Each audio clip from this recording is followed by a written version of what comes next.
Tervehdys vaan, hyvät Rajatieto TV:n katselijat. Tänään meillä on vieraana Matti Kuusela.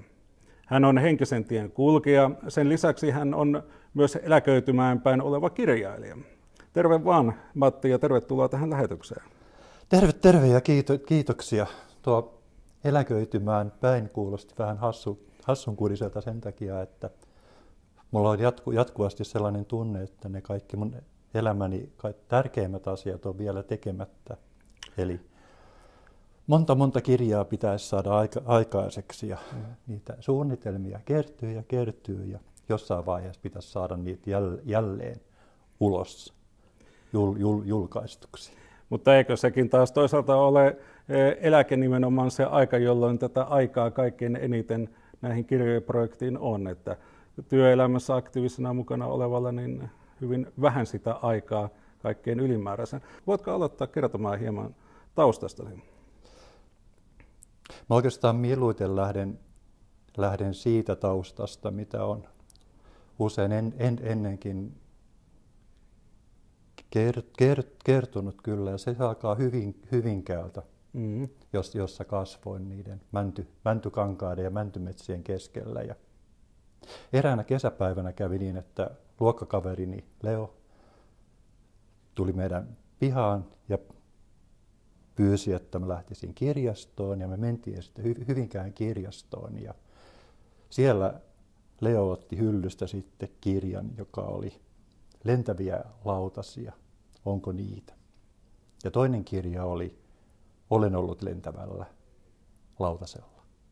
Ja me alettiin lukea sitten näitä. Me ei siihen aikaan tiedetty yhtään vielä oikeastaan mistään lentävistä lautasista eikä mistään henkisistä asioistakaan. Ne yksinkertaisesti ei kuulunut siihen kulttuuriin vielä. Mutta se oli valtava kokemus sitten, kun mä luin tältä kirjoittajalta Adamskilta ensimmäisen kerran elämässäni sellaista niin kuin laajempaa näkymää ihmiselämästä ja ihmisen kehityksestä ja maapallosta. Mitään sellaista ei koskaan aikaisemmin ollut tullut, ei missään keskusteluissa, eikä kouluissa eikä kirjoissa. Ja sitten me alettiin Leon kanssa etsiä muita kirjoja sieltä Hyvinkään kirjastosta. Ja löytyihän sieltä kaksi. Se oli yksi Kallisen kirja ja sitten toinen henkinen kirja oli Blavatskin Teosofian avain. Et ne oli sitten siinä, mitä Hyvinkäällä oli. Sitten lähdettiin Leon kanssa Helsinkiin seikkailemaan ja etsimään lisää kirjoja. Ja käytiin Teosofiassa kirjastossa ja luettiin niitä kirjoja. Ja siellä sitten mä ensimmäisen kerran kuulin, että on vielä joku antroposofinen liitto ja Steiner. Ja mä ajattelin, että voi ei, että eikö tämä nyt riitä, että me on tultu jo tähän kirjastoon saakka. Mutta sitten kävi sillä tavalla, että me käytiin myöskin Helsingin kaupungin kirjastossa. Ja tultiin siihen Richardin kadun kirjaston hienoon saliin. Ja se oli valtavan upea. Ja mä käännyn sitten siinä ja otan kädellä kirjan hyllystä vasemmalla puolella. Ja se oli Steinerin antroposofinen hengentiede pääpiirteittäin. Ja siitä lähti liikkeelle sitten valtava prosessi. Mä en ymmärtänyt siitä kirjasta aluksi oikeastaan mitään. Että mä muistin sitten jälkeenpäin, että jonkinlaisia planeettasarjoja niin kuin pyöri oikeastaan useamman vuoden ajan mielessä. Ja mulla itselläni oli sellainen vaikutelma, että se oli intialaista filosofiaa. Jotenkin mä yhdistin sen siihen ilman mitään perusteita, mutta se oli se vaikutelma. Kyllä. Ja tosiaan, niin minkä ikäinen olit silloin, kun ensimmäistä kertaa tutustuit tähän rajatiedon aiheeseen? Me oltiin silloin ei yliopistossa, kuin lukiossa, ehkä 6. tai 7. Ja jos kuvailisit tavallaan sitä perhettä, mihin synnyit, niin oliko täällä tämmöistä henkistä taustaa tai jonkunlaista uskonnollista kasvatustaustaa tai minkäänlaista henkiseen maailmankuvaan liittyvää taustaa? Joo, kun mä oon jälkeenpäin miettinyt sitä, niin siellä oli aika paljonkin sellaista niin kuin hiljaista uskonnollisuutta yhteen suuntaan ja sitten henkisyyttä ja isän ja hänen isänsä kautta sitten ilmeni, että siellä oli hyvin vahva semmoinen shamanistinen tai voimamiesperinne. Mm-hmm. Että mun isän isä oli Keski-Suomessa Pylkönmäen seudulla sellainen voimamies, jolla oli kaikenlaisia kykyjä. Että hän esimerkiksi, niin jos joltakin oli varastettu jotain tavaroita, niin hän sitten järjesti ne takaisin, että näillä tietäjillä oli ne omat konstinsa sitten, mitä ne saattoi tietää tai käyttää. Mm-hmm. Mä en tarkemmin tiedä oikein, mitä ne on, mutta on kuullut, että esimerkiksi sellaisia, että kun se varas pitää, jos on joku varastanut polkupyörän ja pitää siitä kiinni, niin se ei vaan saa käsiään irti siitä ennen kuin se on vienyt sen pyörän takaisin. Ja nämä tosiaan on sitten sieltä jo parin sukupolven takaa nämä ensimmäiset vai? Joo, tai kolme sukupolvea tuolla tavalla. Kyllä. Ja millä tavalla tämä sitten, niin kun, oliko omalla isälläsi myöskin jotain tähän liittyviä kokemuksia tai kykyjä? Isällä oli sitten vielä jonkun verran, että hänen isällään oli sitten sen tyyppisiä kokemuksia, että kun hän hiihti pitkään kilpaa ja myöskin metsästi, niin hän yleensä aina siinä yöstä näki unen, jossa näytettiin, että monenneksi kun hän tulee siinä kilpailussa tai sitten metsästyksen yhteydessä, että montako jänistä tai lintua saa, ja usein näytettiin jopa niin tarkkaan sitten, että minkä pensaan alta se jänis lähtee liikkeelle. Eli erilaisia ennalta tietämisen kykyjä tavallaan tullut sieltä niin kuin varaisemmalta sukupolvelta. Ja sitten niitä on hämmästyttävästi ollut ja isälläkin oli sitten jonkun verran vielä. Että se liittyy ihan siihen sodan loppuvaiheeseen ja sekin on ehkä mielenkiintoista kertoa, koska ne on kuitenkin näitä kokemuksia oli silloin. Ole hyvä vaan. Niin monella ihmisellä. Ja tämä isän joukko-osasto oli silloin, kun tämä tapahtui, niin ne oli vähän rintaman takana lepovuorossa. Ja semmoisen lammen rannalla lepäämässä. Ja isä oli sitten päivällä teltassa ja lepäsi siinä ja katseli ylöspäin. Ja siihen ilmestyy kasvot, jotka sanoo hänelle, että lähde täältä pian. Ja se toistui kaiken kaikkiaan sitten kolme kertaa, kolmena päivänä. Ja niin kävi sitten, että sinne tuli granaattikeskitys ja isä sitten haavoittui ja joutui sieltä rintamalta lähtemään.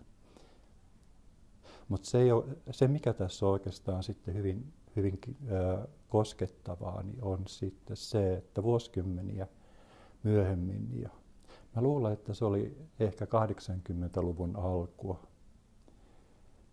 niin isä ja äiti oli jälleen näillä tämmöisillä kesäisillä autoretkillä.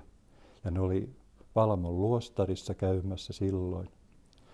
Siellä oli taidenäyttely, jossa oli Kristuskuvia. Ja sitten isä näkee yhtäkkiä, että hyvänen aika. Tuossa maalauksessa on justiin ne kasvot, jotka puhuivat hänelle siellä teltassa silloin aikanaan. No, mutta isä ei sitten ostanut sitä taulua, mikä harmitti häntä sitten myöhemmin. Mutta se kuitenkin toimi isällesi jonkinlaisena henkisenä vahvistuksena sille, että mitä tapahtui ja muistikuvien palauttajana. Joo, kyllä. Ja isällä oli muutenkin sitten aina silloin tällöin sellaisia kokemuksia, että häntä varoitettiin. Et kerran lapsena muistan myöskin, me oltiin menossa Rajamäelle autolla ja tuli mutka ja isä ajoi ihan tien sivuun ja sitten sieltä tulee kovaa vauhtia auto nelipyöräluisossa keskellä tietä. Aivan. Että on tämän tyyppisiä juttuja. Ja minua sitten harmitti aina välillä, kun mulla ei ollut mitään tämmöisiä erikoisia kokemuksia koskaan. Mutta ne odotti vaan tuloaan, koska olet saman suvun jatkaja sitten. Niin, että mä oon ymmärtänyt sitten, että ne saattaa olla niitä samoja voimia, mutta ne on saanut sitten uuden muodon niin, että mulla se on ilmennyt sitten niin, että on näitä henkisiä kysymyksiä ihmetellyt ja miettinyt sitten ihan jo kouluajoista saakka. Kun sinun isälläsi oli tätä vahvaa taustaa ja perimää sinne tältä puolelta niin kuin eri varhaisempiin sukupolviin, niin kuinka äitisi laita? Oliko äitisi jollain tavalla henkinen? Tai oliko hänellä jotain? Joo, oli. Voisinkohan mä oikeastaan kertoa sen? Ole hyvä vaan, jos siltä tuntuu. Joo. Nyt äitini kuoli yli 90-vuotiaana. Tuossa vuosi sitten. Ja joo. Hänellä oli sellaisia kokemuksia, että hän pystyi niin kuin irtautumaan kehostaan ja matkustelemaan sitten oikeastaan ihan mihin halusi. Aivan. Ja se, mikä siinä oli erikoista, ja sitä mä en ole koskaan kuullut, että hän pystyi liikkumaan ajassa. Aha, myöskin. Että hän oli itse semmoinen urheilullinen ja aika vauhdikas sielu tietyllä tavalla, vaikka sitä nyt ei hänestä ole helposti huomannut. Mutta hän suorastaan rakasti mennä katsomaan sitten roomalaisten kilpa-ajoja. Siellä stadionilla tai foorumi, kun se nyt oli, niin siellä oli 2 pylvästä, joiden ympäri ne ajoivat sitten hevosvaljakoilla. Ja hän istui siinä toisen pylvään päällä aina katselemassa niitä. Kertoiko äitisi aina näitä tarinoina vai todellisuuksina? Kyllä se oli ihan todellisuus, joo. Eli hän kertoi tavallaan, että tämmöisiä asioita on ja ne on todellisia. Joo. Niitä ei ollut helppo saada vanhemmilta ja isovanhemmilta näitä tarinoita esiin. Ja sitten myöskin monesta meistä lapsista, niin sitten, vaikka niitä kerrottiinkin, niin harvathan niitä kuunteli sillä tavalla, että muistaisi, että mulla on ehkä tämä vanhimman lapsen ominaisuus justiin, että nämä historialliset tapahtumat on jääneet mieleen. Ja siellä olisi myöskin vielä sekä äidin että isän puolelta suvusta niin tämmöistä niin kuin enemmän naisten selvänäköisyyttä, että kun vainajat tuli lintuna koputtelemaan ikkunaan ja nämä ihmiset heti tiesi yleensä, että kuka se on ja mitä tapahtuu.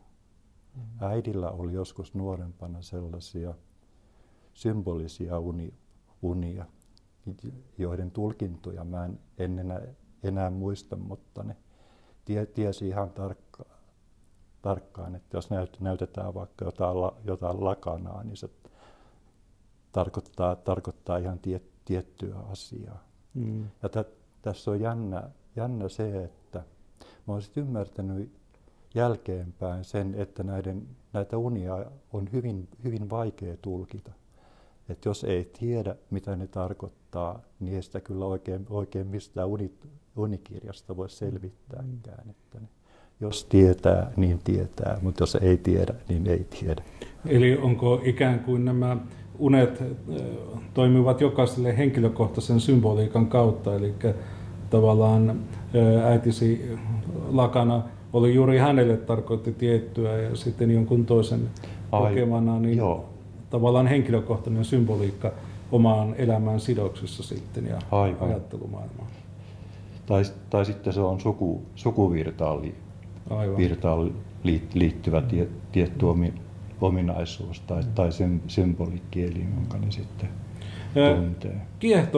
Kiehtovan maailman toit esille jo sieltä vanhemmista ja heidän vanhemmista lähtien, niin sitten Matin oma tarina tosiaan, niin sanoitkin, että siinä lukion korvilla niin kiinnostuit näistä aiheista sitten henkilökohtaisesti ja aloitit etsimisen kirjoista. Mitä tapahtui seuraavaksi?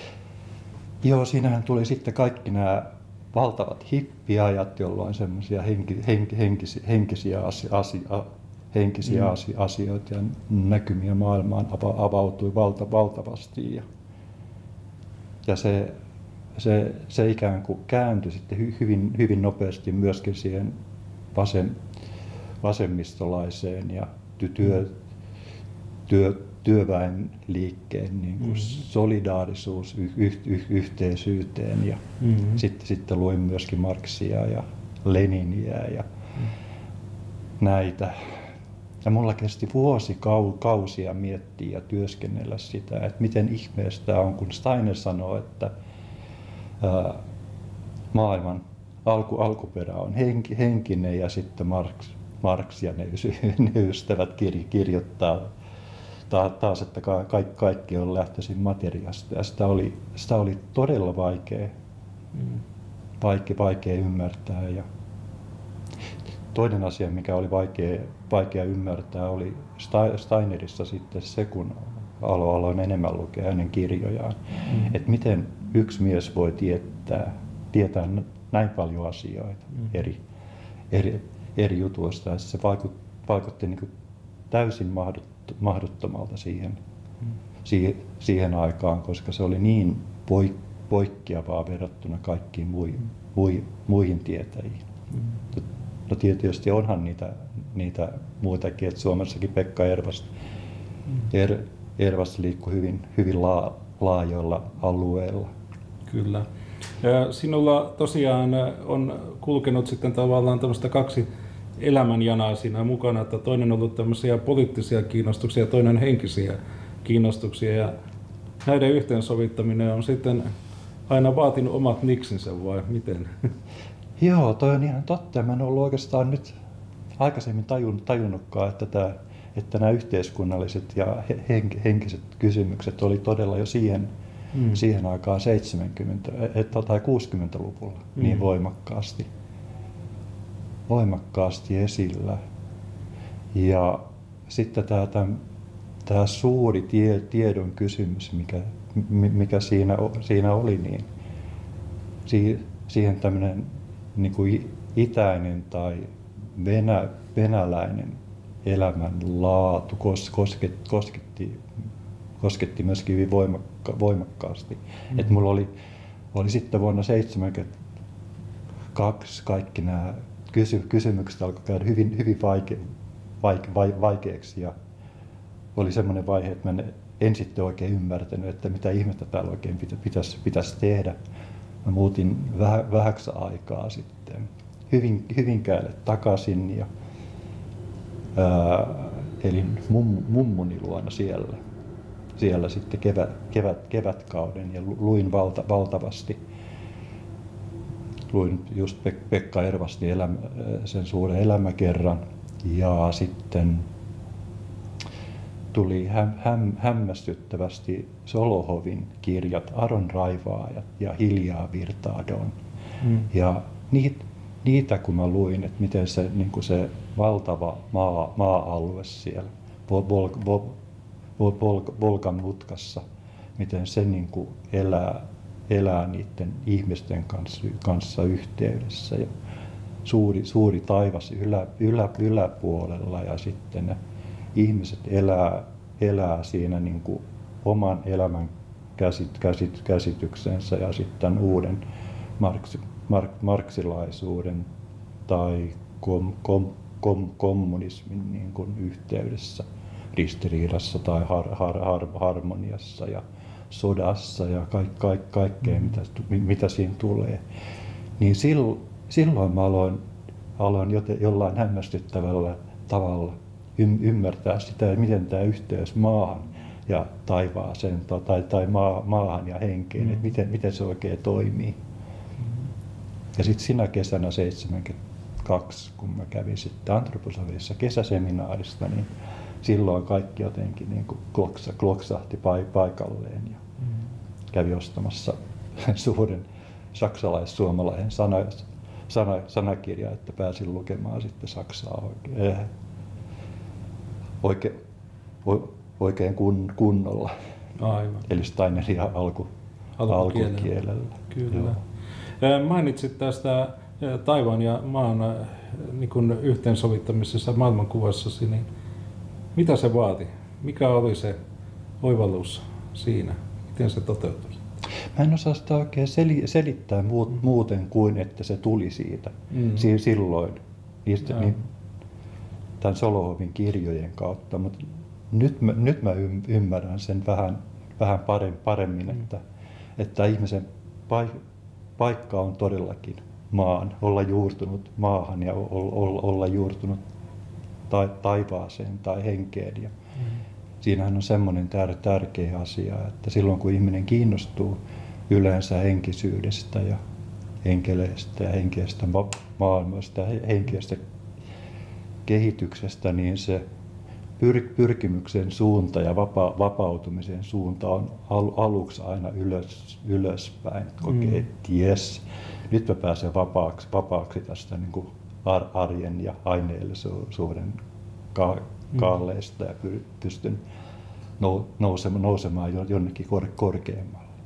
Mutta se tärkeä asia siinä on sitten se, että me ei voida nousta korkeammalle, vaan jatkuvasti yhä enemmän ja enemmän.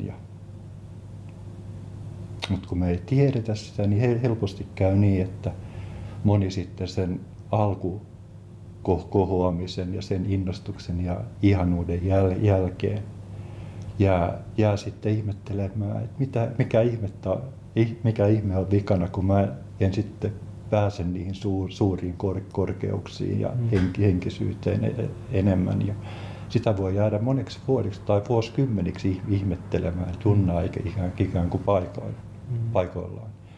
Ja se mun ratkaisu tähän tai ymmärrys on se, että meidän kehitys on aaltoliikettä, että kun me noustaan ylöspäin ja saadaan uusia henkisiä käsitteitä, niin sitten meidän on laskeuduttava alaspäin ja toimittava täällä maan päällä ja ihmisten keskuudessa ja tehtävä jotain ihan oikeasti.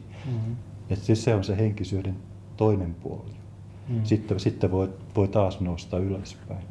Eli tavallaan henkiseltä kannalta katsottuna on semmoista aaltoliikettä tämä elämä, mutta taas toisaalta tuote vahvasti esille sitä, että kuinka ihmisen tulee myöskin juurruttaa itsensä maahan huolimatta siitä, vaikka pää välillä pilvissä olisikin. Eli tavallaan mennä molempiin suuntiin siinä mielessä, että tavoitella sitä yhteyttä maahan ja taas toisaalta tähän henkeen ja henkisyyteen. Joo. Eli se kasvu tapahtuu kokonaisvaltaisesti. Eli sekä maallisin ja madottumisen kautta ja sitten taas toisaalta henkisyyden. Joo, kyllä. Aivan. Tuossa 2000-luvun tienoilla, niin silloin olin kovasti kiinnostunut kiintotähtien energioista ja voimista ja vaikutuksista. Ja silloin pidettiin muutaman vuoden ajan niin tähtitietoisuus meditaatioiltoja, joissa ikään kuin kuunneltiin ja tunnusteltiin niiden suurten tähtiystävien johdatusta. Ja silloin mä koin hyvin selvästi sen, että kun ne yhteydet ylöspäin avautuu, niin sieltä tulee oikein vahvoja impulsseja sitten liittyen näihin maan voimiin ja kiinnostuu niistä taas sitten uudestaan. Ja se on oikeastaan aika selvää myöskin, että jos on kunnolla juurtunut maahan, että on niin kuin syvät voimakkaat juuret tänne alaspäin, niin se on niin kuin itsestään se selvä juttu, että se puu aukeaa silloin paremmin myöskin ylös. Kyllä, eli tavallaan saa ravinteita molemmista suunnista, että maasta sekä auringosta, niin kuin puu yleensäkin tekee. No sitten tosiaan, niin kun lähdetään tarinassa eteenpäin ja kiinnostut näistä asioista ja näiden maailmankuvan rakentamista, tämä seurasi sitten myöskin näitä omia ensimmäisiä kokemuksia. Muistatko vielä ensimmäisen niin sanotun yliluonnollisen kokemuksesi?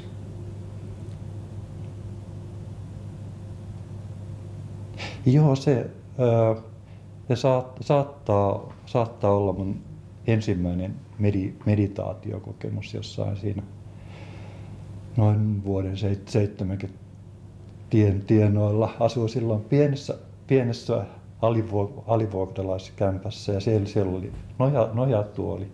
Se oli varmaan Steinerin kirja, mitä mä luin siinä, ja sitten päätin, että no nyt kokeillaan taas meditaatiota. Ja silloin mun tietoisuus nousi pään yläpuolelle jo jonkin verran ja huomasin katselevani itseäni niin kuin ylhäältä alaspäin oikein selvästi, ja se oli mielenkiintoinen kokemus. Pelottiko se? Se ei pelottanut, se oli miellyttävä ja turvallinen kokemus, mutta muistan nyt kyllä, että yhtenä juhannusyönä, juhannusjuhlien jälkeen kun tulin kotiin, niin luin myös jotain henkistä kirjaa, ja silloin siinä syntyi semmoinen spiraali, johon tavallaan niin kuin joutui mukaan. Se tuntui pelottavalta, koska ei tiennyt että miten kauas se spiraali mahdollisesti sitten veisi. Ja olit kuitenkin siinä mielessä tutustunut jo aihepiirin, että äitisi oli kuitenkin puhunut näistä omista kehosta poistumiskokemuksistaan, vai tapahtuiko ne myöhemmin, kun äiti kertoi näistä? Mä en pysty ihan varmaan muistamaan, ja mä en oikeastaan tietoisesti ymmärtänyt niitä yhteyksiä siihen aikaan vielä, että mä oon vasta jälkeenpäin sitten ymmärtänyt, että että mitäs siellä oikein puhuttiinkaan sitten vanhempien tai isovanhempien kanssa. Aivan, kyllä, eli tavallaan se asioiden yhdistäminen tuli sitten myöhemmin näissä kokemuksissa äidin ja sinun kohdalla. Joo, kyllä. Tosiaan, niin tämähän on hyvin voimakas kokemus aina nämä tietoisuuden kanssa irti kehosta oleminen. Millä tavalla se vaikutti ja minkälaisia asioita ja ajatuksia se toi sinun niin kuin maailmankuvaan ikään kuin uutena asiana?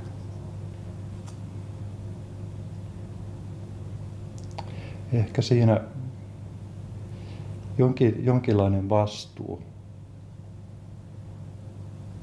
Vastuun tunteminen oli hyvin tärkeänä mulle aina, ja myöskin yksi semmoinen varhainen kokemus, jälleen Steinerin kirja, jonka olin ostanut antikvariaatista Helsingistä.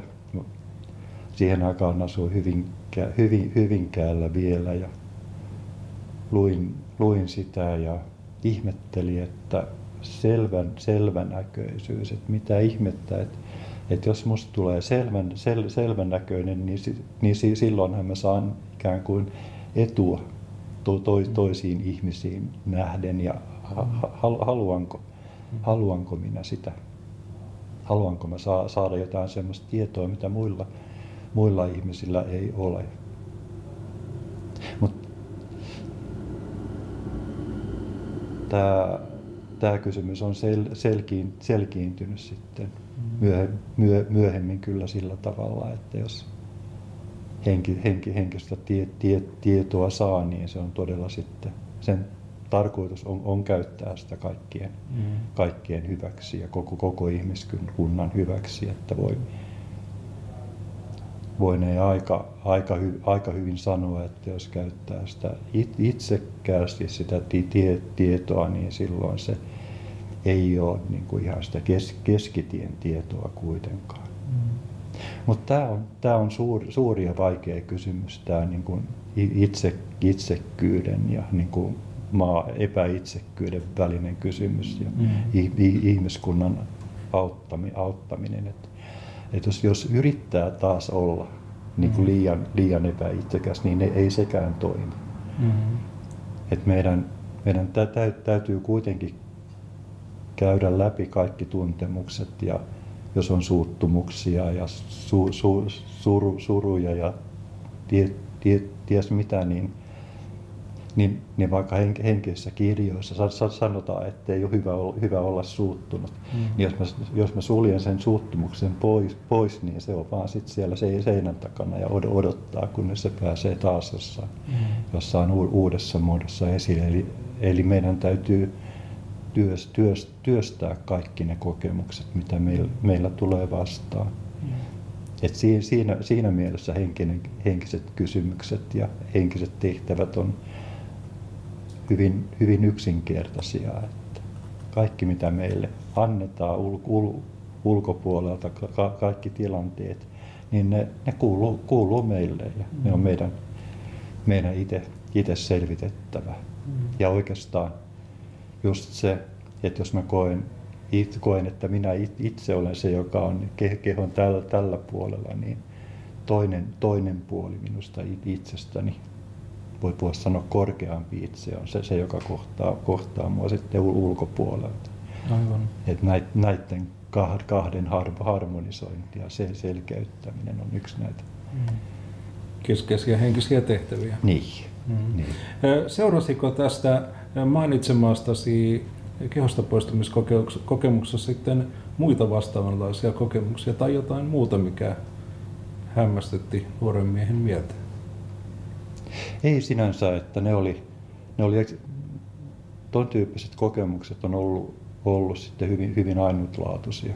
Et esimerkiksi hoitotyössä sitten 90-luvun alussa, niin yhden ainoan kerran mulla on ollut sellainen voimakas kokemus, kun siinä yhtä hyvää ystävää hoidin, niin yhtäkkiä siinä avautui valtavan kirkkaana semmoinen näkymä, jossa hänen edessä oli kaksi tämmöistä niin pikkuenkeliä tai vähän lapsienkeliä niin kuin hienoissa sinisissä vaatteissa. Ja ne lähetti valkoista valoa ja sitten oli vähän isompia enkeleitä ja sitten oli vielä isompia. Ja se oli niin kirkasta ja hienoa kaikki, että vähän niin kuin semmoinen oikein loistava diakuva, joka heijastetaan se seinälle. Että se on niin kuin puhdasta valoa ja puhdasta väriä. Mutta se tuli niin, että se on ollut vain yhden kerran noin kirkkaana se kokemus. Minkälaisia tuntemuksia se toi sinulle sitten siinä hoitotilanteessa? Olihan se hienoa, mutta että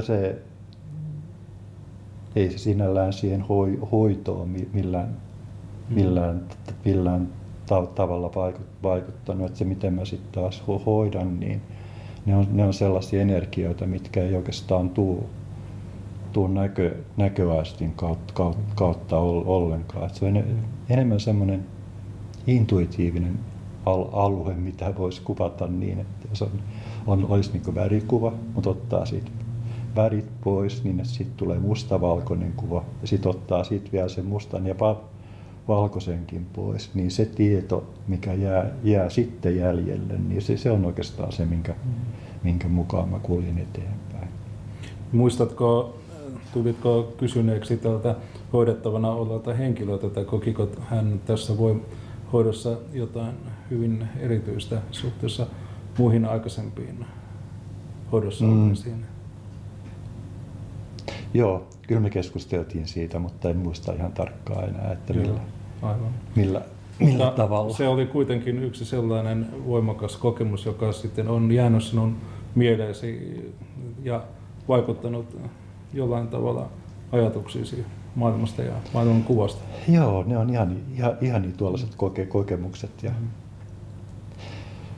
nyt olen sitten ymmärtänyt, että niitä voi kyllä muistella, mutta on aika turha sitten kuvitella, että tämmöisiä huippukokemuksia, että niitä tulisi uudestaan. Että ainakaan minulle ei ole tullut koskaan toista kertaa samaa, että se niin kuin näytetään jotain vain yhden kerran.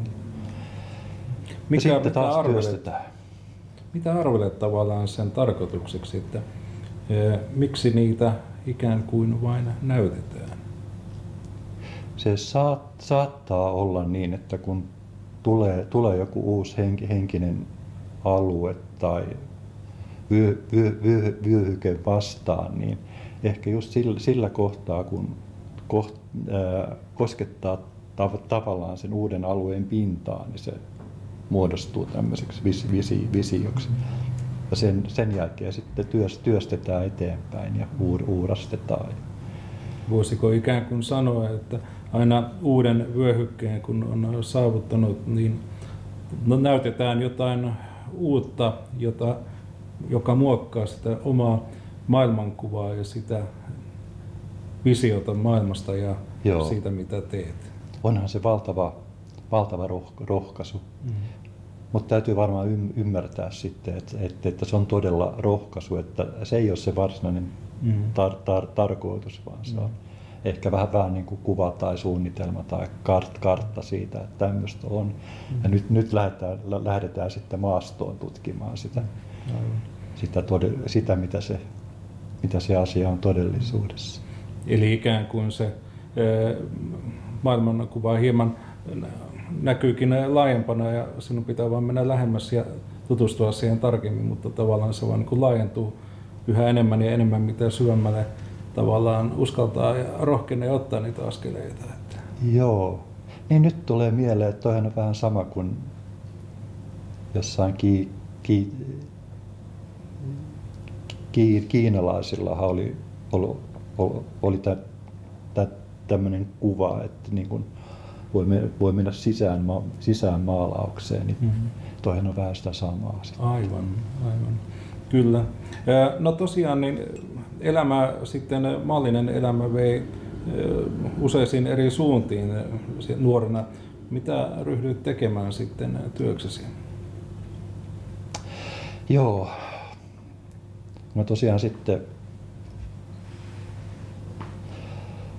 pyrin arkkitehtiosastolle ja pääsin sinne ja opiskelin sitä, mutta mä en oikein koskaan päässyt siihen silloin nuorempana tähän käytännön arkkitehtuurin sisälle. Mä olisin halunnut niin kuin ymmärtää syvällisesti sen, miten kaikki materiaalit toimii ja niin edelleen, mutta mulla ei ollut silloin mitään mahdollisuuksia oikeastaan siihen syventymiseen. Että se on tullut sitten vasta vuosikymmeniä myöhemmin. Ja mä olisin ehkä halunnut olla sellainen arkkitehti, joka sitten tekee jotain tosi hienoja juttuja.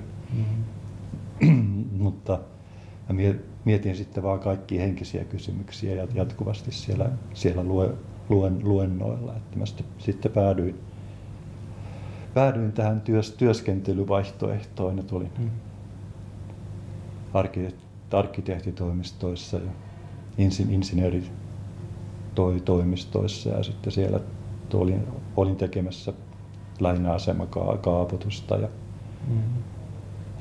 rakennuskaavoitusta ja se oli kyllä ihan mukavaa työtä ja sitä oli hauska tehdä, mutta tiesin ja tunsin, että se ei voi olla mun tie kuitenkaan. Ja että mä en löytänyt itsestäni ollenkaan sellaista sisäistä fiilistä, että mä olisin halunnut panostaa mitenkään niin kuin sillä alalla edistymiseen tai uran Koitko, että luomiseen. tavallaan henkisen elämän yhdistäminen siihen ammattiin ja työhön, niin että niitä oli liian vaikea yhdistää toisiinsa, että ne oli liian kaukana?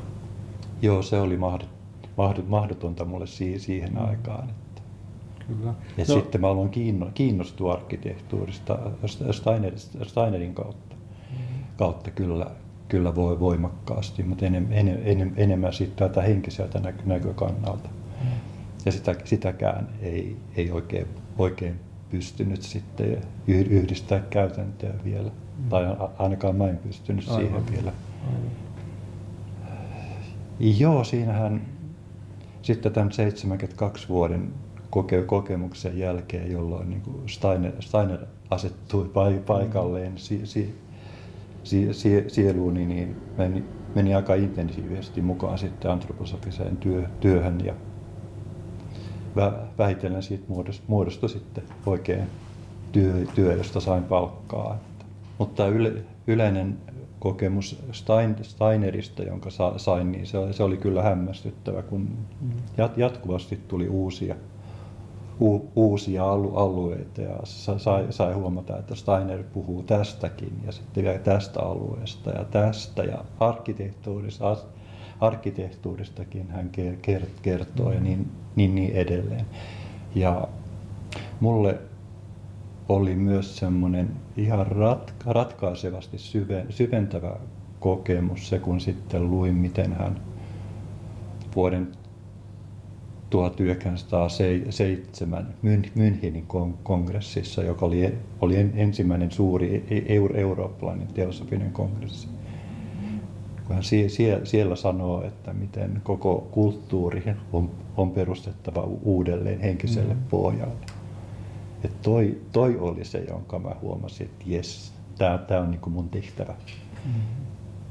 Ja yritin sitten antroposofian piirissä tehdä parhaani, mutta ja aivan valtavasti saatiinkin aikaan niinä vuosina. Mutta sitten mä jouduin huomaamaan kuitenkin, että mä en sittenkään pysty tekemään tätä omaa varsinaista työtäni jonkun yhteisön puitteissa. Että niin valtavalla voimalla, kun sitä nuorempana kaipasi, että olisi joku yhteisö, jolle voi täysin antautua ja jonka piirissä voi työskennellä ja antaa niin kuin kaikkensa ja tehdä työtä lopun elämäänsä, niin ei se nyt sitten niin mennyt kuitenkaan, että yhteisössä näyttää olevan, että oli se miten hieno yhteisö tahansa, niin siinä syntyy semmoista kitkaa ja oikeastaan semmoinen kollektiivitietoisuus, että jos ottaa esimerkiksi vaikka vapauden, että ajatellaan, että meillä on yhteisö, jonka idea on edistää ihmisten vapautta, niin se kummallisella tavalla vähän ajan kuluttua kääntyy siihen, että meidän täytyy alkaa rajoittaa joidenkin ihmisten tai sen yhteisön jäsenten vapautta, jotta ne voisivat olla kaikki vapaita. Aivan. Mikä on aika mielenkiintoinen ajatus, mutta mä olen pitkään seurannut tätä ja se tapahtuu oikeastaan niin kuin kaikissa. Myöskin poliittisissa puolueissa tapahtuu sitä samaa. Pyritään johonkin kovasti, mutta sitten pyrkimys aiheuttaa sen, että sille tuleekin negatiivinen vastavoima.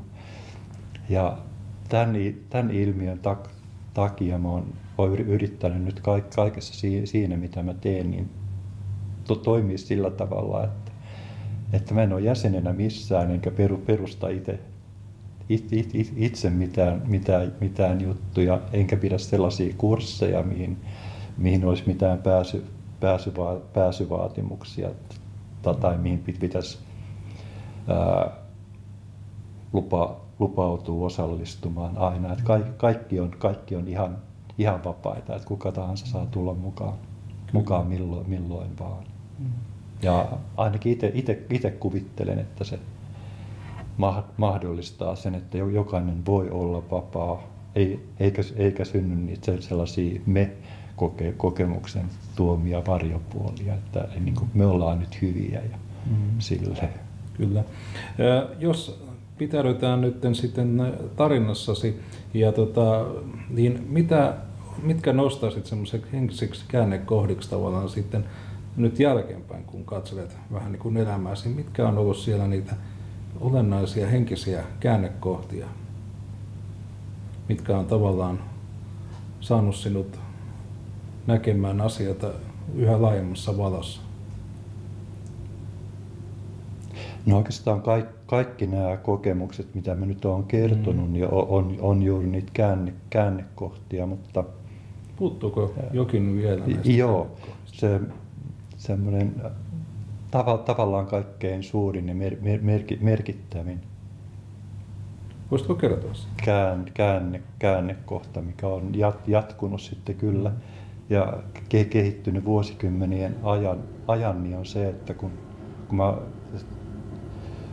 puhuin tästä puukokemuksesta, miten ihmisen olemus on semmoinen, että me juurrutaan maahan ja me avaudutaan taivaaseen ja toimitaan yhteistyössä niiden kahden välillä, niin siinä on sitten tämä kolmas suunta, eli tämä horisontaalisuunta, mikä tietyllä tavalla puuttuu puusta itsestään, että luonnon puulla ei ole oikeastaan sellaisia kasvoja tai sillä ei ole käsiä sillä tavalla, miten se niin syleilisi maailmaa, mutta meillä ihmisillä on.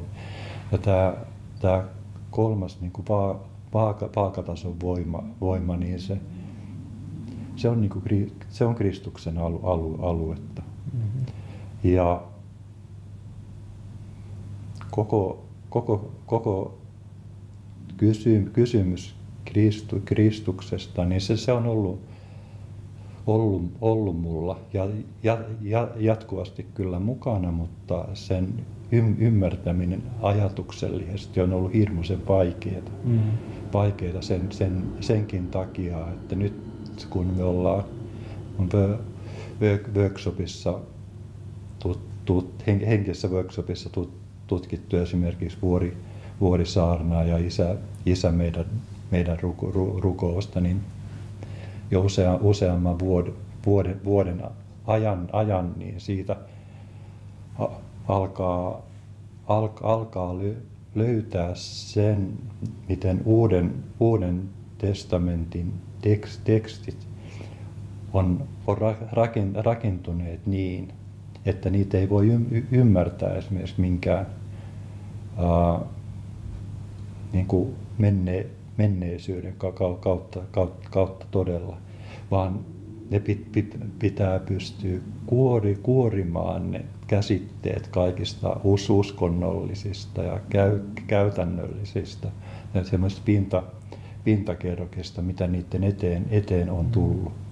Et niitä on käytetty niin monella tavalla ja niin moneen eri suuntaan väärin. Et se on todella työ päästä siihen kristallinkirkkaaseen.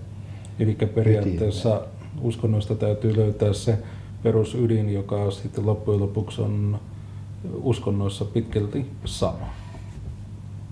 Ja kadonnut. Myöskin nykyaikana. Ja tämä suuri juttu siinä on oikeastaan se, että jos mä luen jotakin henkistä lausetta, olkoon se nyt sitten uudesta testamentista tai keneltä tahansa merkittävältä hengen tutkijalta, niin mä voin ymmärtää sen oikein vain käyttämällä niin kuin kaikkein parasta omaa nykyhetken tietoisuuttani tai niin kuin kaikkein korkeinta tämän hetken eettisyyttäni. Että jollakin tavoin ne niin kuin oikeat tai syvälliset henkiset kirjoitukset on ikään kuin sellaisia hologrammeja, että ne näyttää juuri sen, tai ne pystyy näyttämään sen niin kuin peilikuvan tai sen viestin, joka vastaa sitä kysymystä, mikä sulla itse on, tai sitä tietoisuutta, mikä sulla itsellä on. Kyllä. Ennen kuin lopetamme haastattelun, niin nouseeko esille jotain sellaisia asioita, joita haluat vielä tässä tuoda lopuksi esille? Joo, se on tunne. Tule hyvä vaan. Joo, kun me ollaan niin kovia ajattelijoita.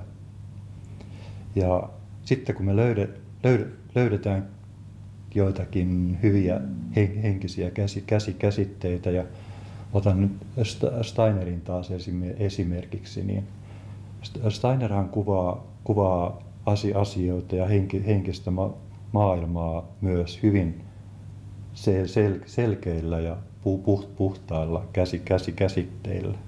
Ja hän ei liitä niihin varsinaisesti tunteita. Ja sitten vasta vuosikymmenien tutkimuksen lukemisen jälkeen mä löysin sellaisen kohdan, jossa Steiner itse sitten kertoo, että miksi hän ei laita niitä tunteita mukaan. Ja siksi, että jokainen ihminen on vapaa liittämään omat tunteensa niihin asioihin, lauseisiin ja siis sisältöihin. Ja sitten omat tahdonvirikkeet myöskin, että mitä niistä seuraa. Ja silloin mä ymmärsin, että me tehdään helposti se virhe, että jos Steiner ei ole laittanut tunteita näihin lauseisiin, niin meidänkään ei pitäisi sit laittaa. Että ajatellaan tavallaan niin kuin pelkästään käsitteellisesti, mikä on ihan ok, mutta kuitenkin sitten ihan vasta viime vuosina ja viime kuukausina olen alkanut huomaamaan sitä, että miten usein Steiner sitten jossain teksteissään puhuu siinä, että kun ymmärretään tämä asia tunteella, että sitten vasta ne asettuu tähän todellisuuteen oikealla tavalla. Ja tunteethan on meille hirmuisen vaikeita usein nykyihmiselle, että me ajatellaan tunteita ja kuvitellaan tunteita ja kaivataan tunteita, mutta itse tunteiden sisään meneminen se on tosi harvinaista itse asiassa, niin kuin olla puhtaasti jossakin tunteessa. Että se kaipaa ihan harjoittelua. Ja tämä oikeastaan mun mielestä on kaikkein tärkein viesti tällä hetkellä, että luetaan mitä tahansa, oli sitten henkistä tai poliittista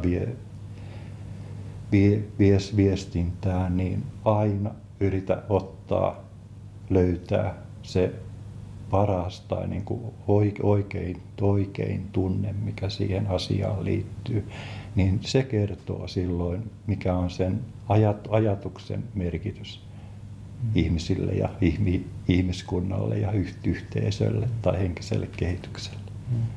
Eli jos käsitin aivan oikein, niin periaatteessa ihminen, joka on kadottanut yhteytensä omiin tunteisiinsa, niin tulisi löytää se ensimmäiseksi ja toisena sitten pyrkiä aina ilmaisemaan, mikä kommunikaation muoto tahansa onkin, niin se tunne myöskin mukana. Joo, juuri. Tässä. Juuri noin. Matti Kuusela, kiitoksia vierailusta ja oli ilo tutustua. Kiitoksia. Tämä oli oikein suuri ilo.